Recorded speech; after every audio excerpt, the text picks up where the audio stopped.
Welcome to the Love Can series. During this series, we're talking about how God's love can have the power to transform everything in our lives. God's love can transform our relationships, overcome our circumstances, shape our purposes, and ultimately change the world. In this session, we'll talk about how God's love can help us overcome our circumstances.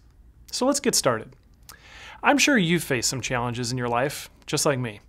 Sometimes they're small challenges like being cut off in traffic and getting to work late, not getting what you want when you want it. But I'd also imagine there are times in your life when the challenges that you face are far greater. You lose a loved one. You face a diagnosis that you've been dreading. You can't seem to find a job, no matter how hard you try.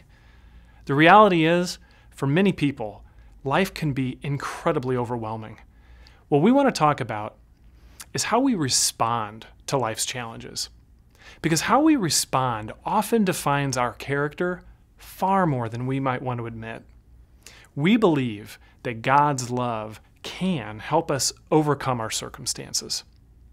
Now, we don't want to downplay the challenges that you face in your life. We know that many of these challenges can be incredibly overwhelming. That's why we need other people in our life to help us get through what we're dealing with. That's the power of a small group.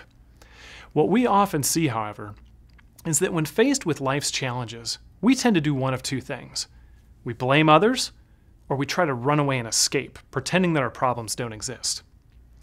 There's a story in Mark chapter 4 that we'd love to focus on. In this story, which I hope you'll take a deeper look at during your small group time, we find Jesus and the disciples in a boat crossing the Sea of Galilee when a massive storm erupts and threatens to sink the boat. The conflict in the story is that Jesus is asleep in the boat and doesn't seem to care. The disciples are terrified that they're going to drown and die. So they wake Jesus up and they say, "Don't you care that we're drowning? We're going to drown?" And Jesus responds by rebuking the storm, and the wind and the waves die down. Now, the good thing here that we can learn is that the first thing the disciples do is turn to Jesus for help. That's awesome. When we face challenging circumstances, turning to God needs to be our first response, not blaming or escaping. Here's where things get a little tricky, though. Wouldn't it be awesome to just have Jesus say the word and remove all of life's challenges? Have you ever wondered why he doesn't do that? I know some people who expect God to do just that. And then they get really frustrated whenever it seems like God doesn't immediately intervene and remove all of their challenges. And then they want to give up on God, or they think there's something wrong with them. The problem with this thinking is a misunderstanding of what God has promised in His Word. God has promised to provide for our needs and give us His unconditional love, never leave us, that He would be with us wherever we go.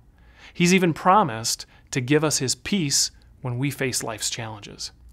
But God has never promised us lots of wealth, perfect health, perfect spouses, good looks, or that everything would go our way just because we follow Him. If we have the expectation that God's going to make our lives trouble-free when we follow Him, then we are going to quickly be disappointed in Him. We wind up treating our relationship with God like it's nothing more than a mathematical equation that says, if I follow you, then you need to make my life perfect and happy. Now, we've seen time and time again how God's love can overcome our circumstances. God does this by helping us endure our circumstances with the promise of His love. God may choose to intervene and alter our circumstances, and we should definitely bring our challenging circumstances before God in prayer. God's love often shows up through people just like you and me. Whatever it is you're going through, would you first respond by taking your problems to God? You may not think that He's listening. You may not be certain that He even cares about your situation. But would you just ask Him once again? May our first response be to take our circumstances to a loving God who promises to never leave us. And may we always remember that His love can help us endure our circumstances because His love always perseveres through every circumstance. We hope you have a great small group.